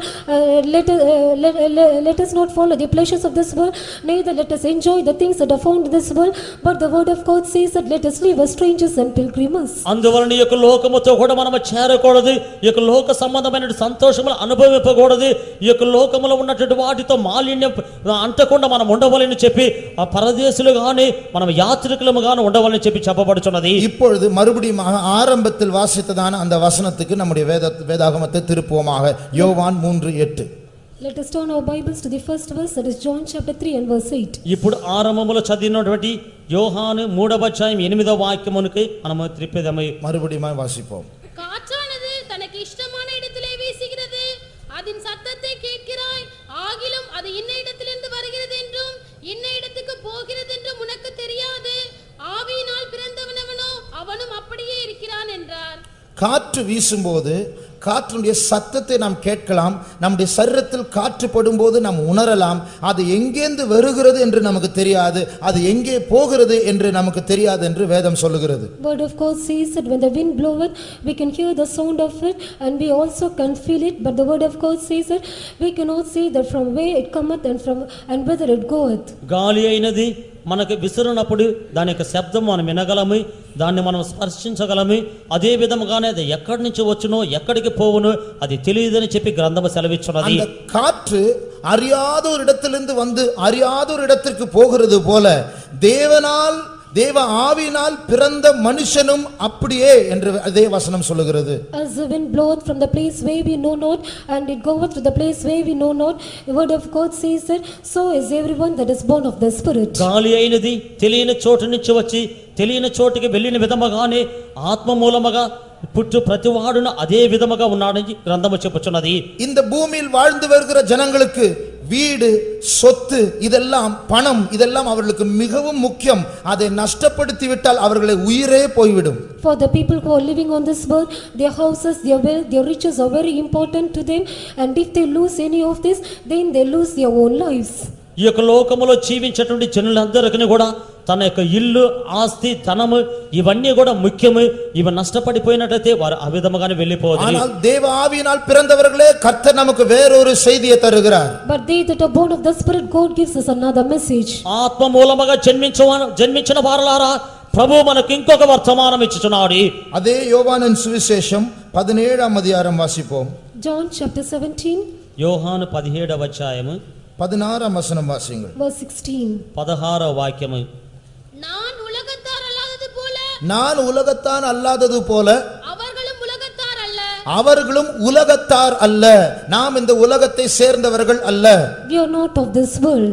మనము లోక సంబంధులము కాము அது மாத்திரமல்ல, Not only that, நாம் అంత మాత్రమే కాదు இந்த உலகத்தில் பிறந்தோம்.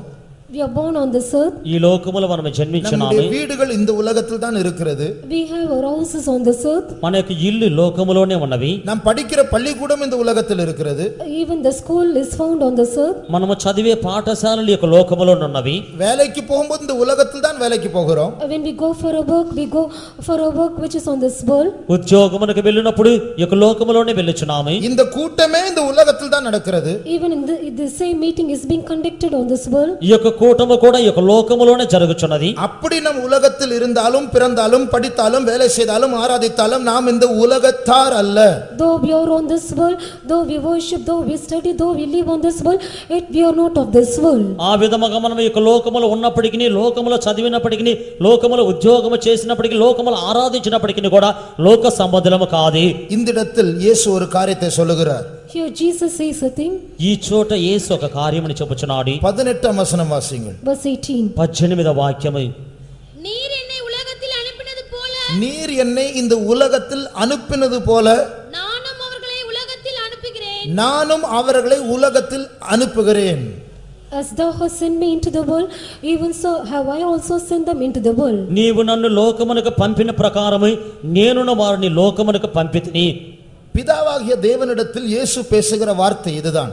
These are the words which Jesus spoke to God the Father. తండ్రి అయినటువంటి దేవుని యొద్ద కుమారుడైన యేసుక్రీస్తు మాట్లాడు కారణం ఇదే பிதாவே, நீர் என்னை உம்மிடத்திலிருந்து இந்த பூமிக்கு இந்த உலகத்திற்குள் அனுப்பி இருக்கிறீர்.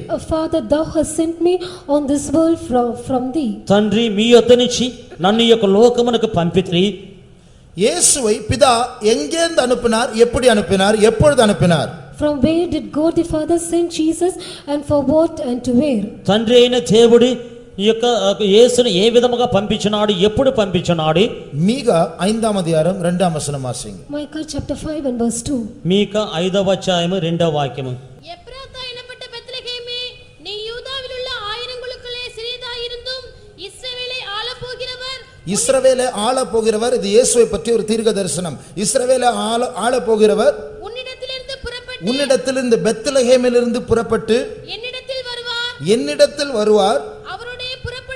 அவருடைய புறப்படுதல் கவனியுங்கள், அவருடைய புறப்படுதல் அநாதி நாட்களாகி பூர்வத்தினுடையது. அப்படி என்றால் என்ன அர்த்தம்? இயேசு அநாதி நாட்களாக, இல்லை என்றால் உலக தோற்றத்துக்கு முன்பாக கர்த்தரால் தெரிந்து கொள்ளப்பட்டவராக குறித்த காலத்தில் அந்த பரலோகத்திலிருந்து பூமிக்குள் பிதாவால் அனுப்பப்பட்டு பெத்லகேமில் பிறந்து அவருடைய வேலை இந்த பூமியில் முடித்து மறுபடியுமாக அவர் என்னிடத்தில் வருவார், தேவனிடத்தில் செல்வார். That is Jesus from everlasting, even from the foundation of the world he has been ordained by God, and that he shall come to this earth. He shall be born in Jerusalem, he shall be born in Bethlehem, and he shall accomplish all his work on this earth, and then he shall go up to him. ఈ విధముగా చెప్పినట్లయితే యేసుని దేవుడు పురాతన కాలము నుంచి ఆయన ఏర్పరచుకొని ఉన్నాడు. తగిన సమయమందు ఈ యొక్క లోకమునకు వచ్చి బెత్లెహేములో పుట్టి ఆయన యొక్క పనిని ముగించి మరలా దేవుని యొద్దకు వెళ్ళబోచున్నాడు. உலக தோற்றத்துக்கு முன்பாக இயேசு தெரிந்தெடுக்கப்பட்டு சரித்திரத்தின் வாயிலாக அவர் புறப்பட்டு குறித்த காலத்தில் இந்த பூமியில் அவர் அனுப்பப்பட்டது போல, பிதாவே இவர்களையும் நான் இந்த பூமிக்குள் அனுப்புகிறேன் என்று இயேசு சொன்னார்.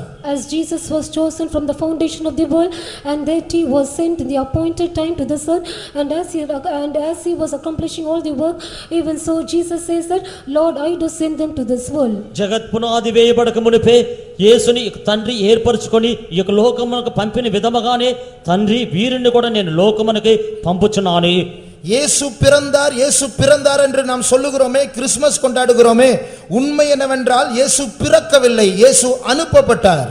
We celebrate saying that Jesus was born and we do also celebrate Christmas, but Jesus was not born but he was sent. మనము యేసు పుట్టియున్నాడు అని చెప్పి క్రిస్మస్ ను మనము పండుగ ఆచరించుచున్నామే. నిజముగానే యేసు పుట్టలేదు కానీ ఆయన పంపబడి ఉన్నాడు. இயேசு எப்படி தற்செயலாக பிறக்காமல் இந்த பூமிக்குள் முன்குறிக்கப்பட்டவராக அனுப்பப்பட்டாரோ, இதே போல இந்த செய்தியை இந்த காலை வேளையில் கேட்டுக்கொண்டிருக்கிறதான தேவனுடைய ஜனங்கள் அறிய வேண்டிய காரியம், நாம் தற்செயலாக இந்த பூமியில் பிறக்கவில்லை, தேவனுடைய முன்குறிப்பினால் இந்த பூமிக்குள் அனுப்பப்பட்ட ஜனங்கள் நாம். Jesus not being born in an ordinary way, as he was foreordained by God and he was sent to this world. The people, those who hear the word of God, should understand a thing, that we are not chosen in an ordinary way, but we are being chosen and sent to this world. దేవుడు ఏ విధముగా యేసుని ముందుగానే నిర్ణయించి ఒక భూలోకములకి పంపి ఉన్నాడు, అదే విధముగానే ఒక వర్తమానం వినుచున్నటువంటి దేవుని యొక్క బిడ్డలారా, మీరు తెలుసుకోవాల్సిన కార్యం ఏమిటంటే, మనం ఏదో తాత్కాలికంగా ఇక్కడికి రాలేదు, మనము ముందు నిర్ణయింపబడి దేవుని మూలముగా పంపబడిన వారమై ఉన్నాము. இயேசுவின் புறப்படுதல் எப்படி பூர்வ நாட்கள், அநாதி நாட்களாக பூர்வ காலங்களில் உள்ளதான புறப்படுதலா இருந்தது போல, நீங்களும் நானும் இப்பொழுது பிறந்தவர்களா இருந்தாலும், இந்த நாட்கள் பிறந்தவர்களா இருந்தாலும், நாம் பூர்வ நாட்களில் அநாதி நாட்களாக தேவனுடைய மனதில் பிதாவின் சிந்தையில் பதிக்கப்பட்டவர்களாக இருந்து ஏற்ற காலத்தில் நாம் இந்த பூமியில் வந்திருக்கிறோம். As the going forth of Jesus have been from of old, from everlasting, even so though we are born in these days, yet we have been foreordained from the days of old, or from everlasting, and we have been sent to this world. యేసు ఏ విధముగా పురాతన కాలము నుంచి ఏర్పరచబడి ఆయన పంపబడి ఉన్నాడో, అదే విధముగానే మనమందరములు కూడా ఇప్పుడు పుట్టి ఉన్నప్పటికీ కూడా, ఇప్పుడు పుట్టిన వారమైనప్పటికీ కూడా, మనం అనాది కాలము నుంచి కూడా దేవుడు ఆయన తలంపులో ఉన్న మనసులో మనల్ని నియమించిన వారై మనల్ని పంపి ఉన్నాడు. ஆகையால் தான் இயேசு சொல்லுகிறார், நாம் உலகத்தை சேர்ந்தவர்கள் அல்ல, இந்த உலகத்தில் இருந்தாலும் இந்த உலகத்தார் அல்ல, நாம் இனி ஒரு இடத்திலிருந்து புறப்பட்டு இந்த உலகத்தை கடந்து போகிறதான ஜனங்களாக இருக்கிறோம். That is why Jesus says that we are not of this world, and though we are in this world, we do not belong to this world, we have proceeded from another place and we are also going to another place. అందుకొరకే యేసు చెప్పుచున్నాడు, మనం ఈ లోకములో ఉన్నప్పటికీ కూడా మనము లోక సంబంధులము కాము, మనము ఇంకొక చోట నుంచి పంపబడిన వారమై నాము, ఈ లోకమును దాటిపోయేటువంటి యాత్రికులమై ఉన్నామని చెప్పుచున్నాడు. காற்று எந்த இடத்திலிருந்து புறப்பட்டு வருகிறது என்று நமக்கு தெரியாது, அதுபோல நீங்களும் நானும் பிதாவுடைய மனதிலிருந்து புறப்பட்டோம் என்று உலகத்தாரை பார்த்து சொன்னார். அது என்ன பிதாவின் மனது? அது பைத்தியமாக தான் இருக்கும். As we do not know from where the wind blows, if we say to the people of this world that we have been proceeded according to the thing that was found in the mind of the Father, it appears mad to them. గాలి అయినది ఎక్కడి నుంచి వచ్చుచున్నదో ఎవరికి తెలియని విధముగానే, అదే విధముగానే యొక్క లోకములో ఉన్న వారిని చూసి మేము తండ్రి మనస్సులో ఉండిన వారమై ఆయన మూలముగా పంపబడిన వారమని చెప్పినట్లయితే వారి ఇవన్నీ కూడా వారికి వెర్రితనముగా ఉండును. காற்று எந்த இடத்திற்கு போகிறது என்று நமக்கு தெரியாதது போல, நீங்களும் நானும் அறியப்படாத புதிய எருசலேம் என்று சொல்லி ஒரு நித்திய இடத்திற்கு நாம் போகிறோமே, அது உலகத்தாரை பார்த்து அப்படி பரலோகத்திற்கு போகிறோம், புதிய எருசலேமுக்கு போகிறோம் என்று சொன்னால் பரலோகமா நீங்கள் பார்த்திருக்கிறீங்களா? அது பைத்தியமாக தான் இருக்கும். As we do not know where the wind goeth, and if we say to the people of this world, saying that we are going to go to a new Jerusalem which we have not seen, it appears mad to the people of this world. They say that heaven and where it is. గాలి ఎక్కడికి వెళ్ళుచున్నదో తెలియని విధముగానే, అదే విధముగా మనము కూడా నూతన యెరూషలేమునకు వెళ్ళబోచున్నాము. ఈ యొక్క లోకములో ఉన్న వారిని చూసి మేము నూతన యెరూషలేమునకు వెళ్ళబోచున్నాము, పరలోకమునకు వెళ్ళబోచున్నామని చెప్పినట్లయితే పరలోకమా అది ఎక్కడ ఉండదు మీరు చూసినారని చెప్పి అనేదరు. எக்மோரிலிருந்து தமிழ்நாட்டின் தென்பகுதிக்கு போகிறதான ட்ரெயின் தாம்பரத்தில் நிற்கும். அது ஒரு ஸ்டேஷன் தான், அதல்ல முடிவு. A train that starts from Egmore, and if it goes to the south part of Tamil Nadu, that stops at Tambaram, but that is only a stopping. ఎగ్మోరులో నుంచి బయలుదేరినటువంటి రైలు అయినది ఈ యొక్క తమిళనాడు యొక్క దక్షిణ వైపుగా అది వెళ్ళుచూ ఉన్నది. అయినప్పటికీ కూడా తాంబరంలో అది నిలిచున్నట్లయితే అది దాని యొక్క అంతము కాదు. இதே போல தேவனுடைய மனதில் இருந்ததான நீங்களும் நானும் புதிய எருசலேமுக்கு சென்று கொண்டிருக்கிறதான நம்முடைய வாழ்க்கை பயணத்தில் இந்த பூமி ஒரு ஸ்டாப்பிங் தான், இதல்ல முடிவு. You and I who are journeying towards New Jerusalem, this earth is just only a stopping and that is not the destination. అదే విధముగానే నూతన యెరూషలేమునకు ప్రయాణమై వెళ్ళుచున్నటువంటి మనము ఈ లోకములో ఉన్నాము, ఇదొక నిలబడి ఉన్నాము, అయితే ఇది మన యొక్క అంచము కాదు. తెలుగు పాటలు పాడినోమే, నా జీవిత యాత్రలో இந்த நம்முடைய வாழ்க்கையே ஒரு பயணம் தான், ஒரு யாத்திரையில் நாம் இருக்கிறோம். In Telugu hymn we sang saying that our life itself is a journey. Telugu పాట పాడి ఉన్నాము, నా యొక్క జీవిత యాత్ర అని చెప్పి మన యొక్క జీవితంలో ఇది ఒక ప్రయాణమై ఉన్నది. నా జీవిత యాత్రలో ప్రభువా నీ పాదమే శరణం, నా జీవిత యాత్రలో ప్రభువా నీ పాదమే శరణం, ఈ లోకమునందు నీవు తప్ప వేరే ఆశ్రయం లేదు, ఈ లోకమునందు నీవు తప్ప వేరే ఆశ్రయం లేదు. మறுபடியும் పాడుவோமாக. నా జీవిత యాత్రలో ప్రభువా నీ పాదమే శరణం, నా జీవిత యాత్రలో ప్రభువా నీ పాదమే శరణం, ఈ లోకమునందు నీవు తప్ప వేరే ఆశ్రయం లేదు, ఈ లోకమునందు వేరే ఆశ్రయం లేదు, నా జీవిత యాత్రలో. இந்த பூமியின் யாத்திரையில், நம்முடைய வாழ்க்கை யாத்திரையில் இந்த பூமியில் கொஞ்ச நாள் இருக்க போகிறோம். ஆனால் இதல்ல நம்முடைய வாழ்க்கை, இங்கே அல்ல நம்முடைய முடிவு. நாம் இன்னொரு புதிய இடத்திற்கு பயணம் செய்து கொண்டிருக்கிறதான ஜனங்கள்.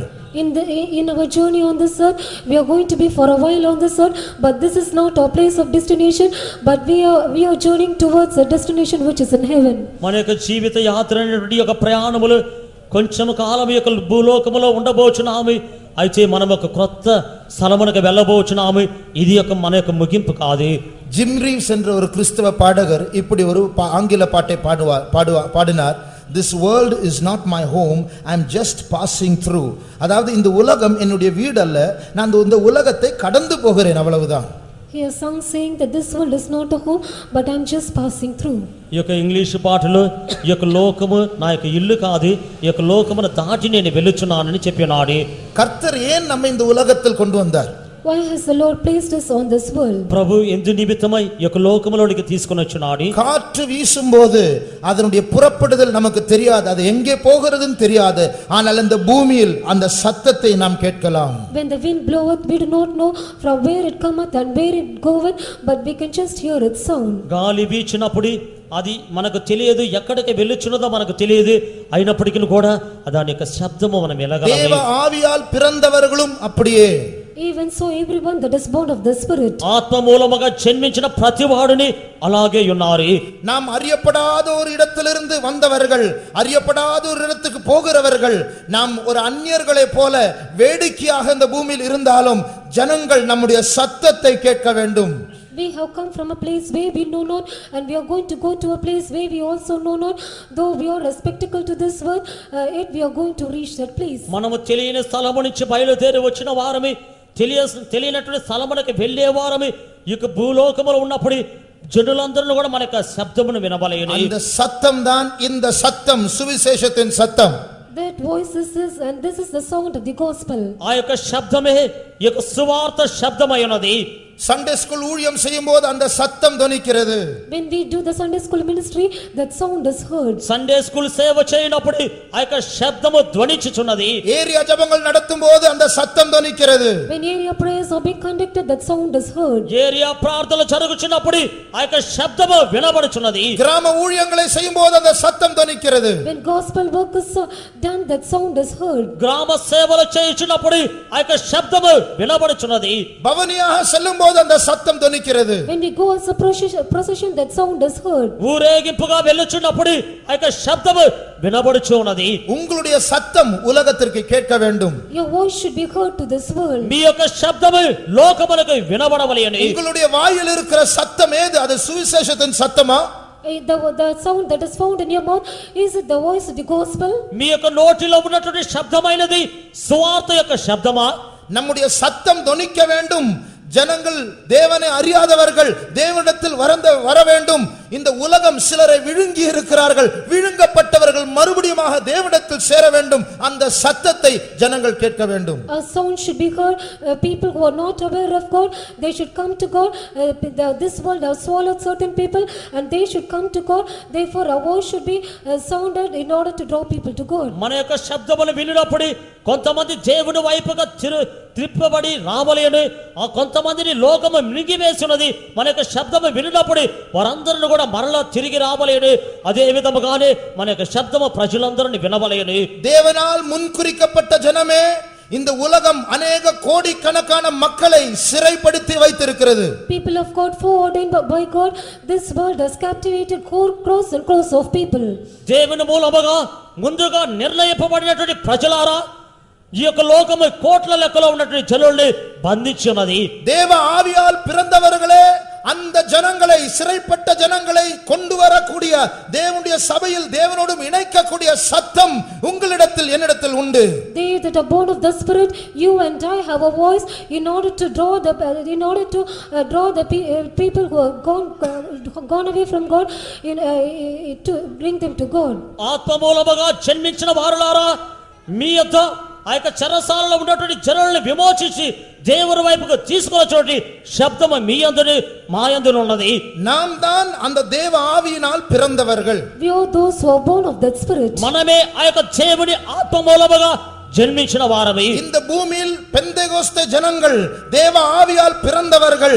நம்முடைய சத்தத்தை தொனிக்க செய்ய வேண்டும். Pentecostal people who are born on this earth are those who are born of the Spirit of God, and we should make our voice to be heard. Pentecost జనులు దేవుని యొక్క ఆత్మ మూలముగా జన్మించిన వారి మన యొక్క శబ్దమును వినబడే విధముగా ధ్వనింపజేయవలెను. காற்று வீசுகிறது போல பெந்தேகோஸ்தே ஜனங்கள் இந்த உலகத்தில் இருக்கிற நாட்கள் வரைக்கும் உலகத்தை கலக்குகிறவர்களாய் இருந்து கடந்து போக வேண்டும். As the wind bloweth, even so the people of God, they should wander about and they should be as one shaking this world. గాలి వీచిన విధముగానే పెంతెకోస్తు జనులు ఈ యొక్క లోకముల ఉన్నత కాలమును లోకమును కదిలించి వెళ్ళిపోవలెను. இந்த வாரத்தில் நாம் ஜெபிக்க போகிற ஜெப குறிப்பு, The prayer point for this week, ఈ వారములో మనం ప్రార్థించబోయేటువంటి ప్రార్థన విజ్ఞాపన, தேவனால் பிறந்ததான தேவனுடைய ஆவியினால் பிறந்ததான அந்த ஜனங்கள் people of God who are born of the Spirit of God, దేవుని ఆత్మ మూలముగా జన్మించినటువంటి ప్రజలు ரெண்டு காரியத்தில் பலப்படுத்த வேண்டும். அதாவது ரெண்டு காரியத்தில்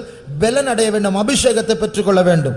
they should be strengthened in two ways, or they should receive an anointing to be strengthened. రెండు కార్యములు బలమునొందవలెను, అభిషేకమును పొందుకొనవలెను. ஒன்று, இந்த உலகத்தில் நம்முடைய இருதயத்தை தேவனிடத்திலிருந்து திருப்பக்கூடிய அந்த வல்லமையை மேற்கொள்ளக்கூடிய ஒரு அபிஷேகம் நாம் பெற வேண்டும். One is that we should receive an anointing in order to overcome the powers that are found on this world, That turn our hearts away from God. that drive away our hearts from God.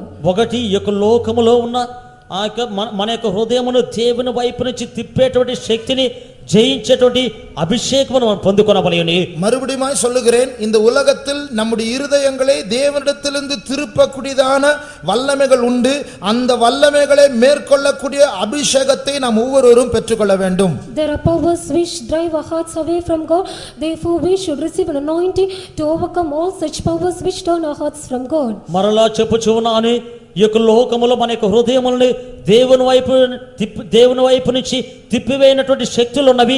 వాటిని జయించే అభిషేకమును పొందుకొనవలెను. இரண்டாவது, இந்த உலகத்தை நாம் கடந்து போகிறோமே, நாம் இந்த உலகத்தில் இருக்கும் நாட்கள் வரைக்கும் இந்த தேவனால் பிறந்தவர்கள், தேவனுடைய ஆவியினால் பிறந்தவர்களுடைய சத்தம் தொனிக்க வேண்டும். இங்கே இருக்கிற ஒவ்வொரு விசுவாசியும் தேவனுடைய சத்தத்தை, சுவிசேஷத்தின் சத்தத்தை தொனிக்கக்கூடிய ஒரு வல்லமை உடையவர்களாய் மாற வேண்டும். Secondly, we are passing through this world. As long as we are on this world, we should make our sound to be sounded in all parts. That is, the sound of the gospel should be heard everywhere. రెండవదిగా మనం ఈ యొక్క లోకమును దాటి వెళ్ళుచు ఉన్నాము. ఈ యొక్క లోకములో ఉన్నంత కాలమును కూడా మన యొక్క శబ్దము వినబడవలని ఇక్కడ ఉన్నటువంటి ప్రతి ఒక్కరిని కూడా ఈ యొక్క సువార్త శబ్దముని వినిపింప చేసేవారై ఉండవలని. நம்முடைய கண்களை மூடுவோம். Let us close our eyes. మన యొక్క కన్నులు మూసుకునేదమే. புதிய எருசலேம் சமீபமாக இருக்கிறது. A new Jerusalem is nigh. నూతన యెరూషలేము సమీపముగా ఉన్నది. இந்த உலகத்தை நாம் சீக்கிரத்தில் கடந்து உலகத்தை விட்டு வெளியே போகிறோம். Soon we are going to pass from this world, pass away from this world. ఈ యొక్క లోకమును త్వరగా దాటి వెళ్ళి పోబోచున్నాము. கர்த்தருக்கு நம்முடைய ஆண்டவருக்கு சத்துருவாய் இருக்கிறதான இந்த உலகம் தேவனை வெளியே தள்ள முயற்சி செய்யும் போது தேவன் சீக்கிரத்தில் இந்த உலகத்தை விட்டு போகிறார். This world which is enemy to God, as it tries to drive away God from this world, soon God is going to depart from this world. ఈ యొక్క లోకమైనది మన యొక్క దేవుణ్ణి బయటకు త్రోయుట కొరకే ఉన్నది. అయినప్పటికీ కూడా మన యొక్క దేవుడు అతి త్వరలోనే ఈ యొక్క లోకములో నుంచి వెళ్ళిపోబోచున్నాడు. கொஞ்சம் நாட்கள், இனி கொஞ்சம் நாட்கள் பரிசுத்தாவியாகிய தேவன் இந்த உலகத்தில் இருக்க போகிறார். ஆனால் ஜனங்களோ அவரை வேண்டாம், உண்மையான தேவன் வேண்டாம் என்று தள்ளிக்கொண்டே இருக்கிறார்கள். இந்த பூமியை அவர்தான் படைத்தார், அவர்தான் முதலாளி, அவர்தான் ஓனர். ஆனால் அவரே தள்ளி போகிறார்கள். அவர் சீக்கிரத்தில் இந்த உலகத்தை விட்டு போகிறார். A spirit of God is found on this earth, and he shall be only for few days. This world is casting him away, and he is the owner and he is the creator of this world, but they say no to him, and he is going to be cast away very soon. పరిశుద్ధాత్మ దేవుడి కొంతకాలం మాటుకే ఇక్కడ ఉండబోచున్నాడు. ఆయన త్వరలో ఇక్కడి నుంచి దాటి వెళ్ళబోచున్నాడు. అయితే ఈ యొక్క లోకమును ఆయనే సృజించున్నాడు. ఈ యొక్క లోకమునకి ఆయనే యజమానుడైనాడు. అయినప్పటికీ కూడా ఈ యొక్క లోకము ఆయన త్రోసివేయాలని చూస్తూ ఉన్నది. ఆయన కొంతకాలంలో ఆయన దాటి వెళ్ళబోచున్నాడు. ஆனால் அவர் போகும்போது அவர் தனியாக போக மாட்டார். But when he shall go, he shall not go alone. అయితే ఆయన వెళ్ళిపోవచ్చున్నప్పుడు ఆయన ఒంటరిగా వెళ్ళడు. அவர் ஒரு கூட்ட ஜனத்தை கூட்டிக் கொண்டு போகிறார். He shall go gathering a group of people. ఆయన ఒక గుంపు జనుల్ని తీసుకొని వెళ్ళబోచున్నాడు. தேவனுடைய மனதில் இருந்ததான ஒரு தெரிந்து கொள்ளப்பட்டதான ஒரு கூட்டத்தார் இருக்கிறார்கள், ஒரு பரிசுத்த ஜாதி இருக்கிறார்கள். கர்த்தர் அவர்களை இந்த பூமியில் ஆயத்தப்படுத்திக் கொண்டிருக்கிறார். There is a chosen group of people in the mind of God, and that is a holy nation. God is preparing that group of people. దేవుని యొక్క మనసులో ఏర్పరచబడినటువంటి వారు ఉన్నారు, పరిశుద్ధ జనము ఉన్నారు. ఆయన యొక్క భూలోకములో వారిని సిద్ధపరచునే ఉన్నాడు. தேவனுடைய பிள்ளையே, இந்த ஹாலுக்குள் இருக்கிறதான தேவ ஜனமே, நீங்கள் இப்பொழுது பிறந்தவர்களா அல்ல.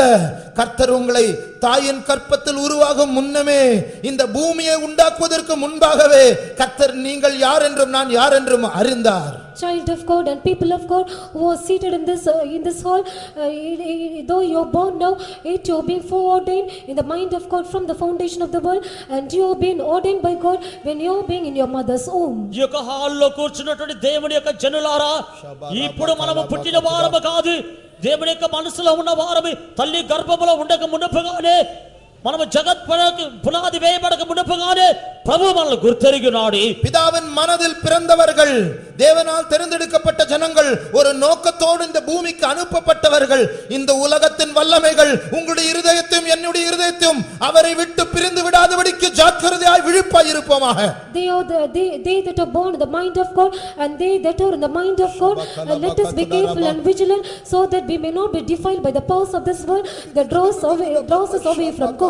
దేవుని యొక్క మనసులో ఉన్న వారమే, ఆయన వలన ఏర్పరచబడిన వారమే, ఆయన పంపబడిన వారమే కనుక ఈ యొక్క లోకములో ఉన్న శక్తుల్ని మనల్ని మింగివేయకుండా జాగ్రత్తగా ఉండేదమే. முழு உலகத்தை மோசம் போக்கிக் கொண்டிருக்கிற பிசாசு சீக்கிரமாய் இந்த உலகத்தில் வந்து ஆளுகை செய்ய போகிறான். Satan, which defiles the whole world, very soon he shall come and he shall rule over this world. ఈ యొక్క సర్వ లోకమంతను కూడా మోసపరచుచున్నటువంటి సాతానుడు అతి త్వరలో ఈ యొక్క లోకమును ఏలుబడి చేయబోచున్నాడు. அவனுடைய தந்திரங்களுக்கு இரையாகாதபடிக்கு நாம் பிரிந்து வேறுபாட்டின் ஜீவத்தில் காக்கப்படும்படியாக பெந்தேகோஸ்தே ஜனமே, கர்த்தர் நம்மை உலகத்திலிருந்து பிரித்தெடுத்திருக்கிறார். Let us not fall as a prey to all his deceitfulness. We who are the Pentecostal people, let us preserve a life of separation and be separated from all the wiles of the devil. అతని యొక్క తంత్రముల మనం మోసపరచబడినట్లుగానే మళ్ళీ ప్రత్యేకపరిచినాడు. Pentecost జనులారా త్వరలో మనం వెళ్ళబోబోచున్నాము. கர்த்தர் ஒரு அபிஷேகத்தை நமக்கு தரப்போகிறார். God is giving us an anointing. ప్రభు ఒక అభిషేకమును మనకి ఇవ్వబోచున్నాడు. எதற்காக? For what? ఎందు నిమిత్తమై? மனுஷரை தேவனிடத்தில் திருப்புகிறதான வல்லமையை மேற்கொள்ளக்கூடிய ஒரு அபிஷேகம். An anointing to prevail over the powers that draws man away from God. మనుషుని దేవుని యొద్ద నుంచి త్రిప్పివేయుచున్నటువంటి శక్తిని జయించుట నిమిత్తమై சாலமோன் ராஜா ஒரு ஞானியாய் இருந்தார். King Solomon was wise. రాజైన సొలొమోను జ్ఞానము కలిగిన వాడైనాడు. ஆனால் अनेक ஸ்திரீகள் அவருடைய இருதயத்தை வஞ்சித்து தேவனிடத்திலிருந்து திருப்பி விட்டார்கள். But many women they deceived his heart and they turned away his heart from God. అనేక మంది స్త్రీలు ఆయనకు హృదయమును మోసపరిచి దేవుని వైపు నుంచి త్రిప్పివేసినారు. ஒரு அபிஷேகத்தின் மூலமாக சாலமோன் ராஜாவுக்கு இல்லாத ஒரு ஞானம் கர்த்தர் நமக்கு தரப்போகிறார். By an anointing God is going to give us a wisdom which Solomon did not have. అభిషేకము మూలముగా సొలొమోను రాజుకు లేనటువంటి జ్ఞానమును మనకి ఇవ్వబోచున్నాడు. நீங்களும் நானும் இந்த உலகத்தை சேர்ந்தவர்கள் அல்ல, நீங்களும் நானும் அந்நியர்களும் பரதேசிகளுமா இருக்கிறோம். You and I do not belong to this world. You and I are strangers and pilgrims to this world. మీరు మేము యొక్క లోక సంబంధమైన వారము కాము, మనము అయాత్రికులమును అన్య దేశస్థులమైనాము. இந்த உலகம் தேவனுக்கு பகையாக இருக்கும்போது, தேவனுக்கு சத்ருவா இருக்கும்போது, இந்த உலகம் தேவனை வெறுக்கும்போது, நீங்களும் நானும் இந்த உலகத்தரை போல வேஷத்தை தரித்து இந்த உலகத்தை நேசித்து பின் செல்லலாமா? அப்படி என்றால் நாம் தேவனையே வெறுப்போம் என்ற அர்த்தம். When this world is enemy to God and when this world is hatred towards God, can we put on the fashion of this world and fall after the tradition of this world? Then we ourselves do hate God.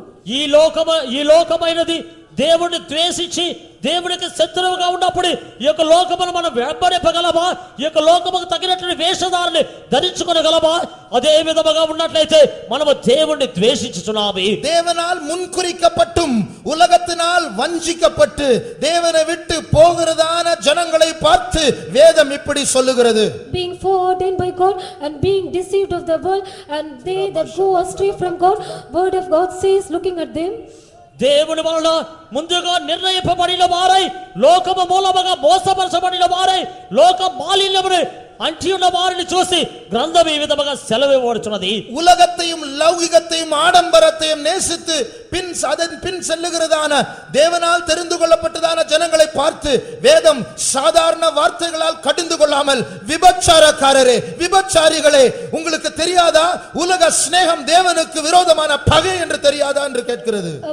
People of God who forsake God and go after the riches, the pleasures and the things of this world, the word of God does not chide them with ordinary words, but the word of God looks at them and addresses them, saying that, "O ye adulterers and adulteresses, know ye not that the friendship of the world is enmity with God?" లోకములో వెళ్ళొచ్చు, లోకము యొక్క ఆడంబరములను, లోకము యొక్క వేషధారణ ధరించుకున్న వాళ్ళని చూసి ఈ యొక్క విధముగా గ్రంథము చెప్పుచూ ఉన్నది.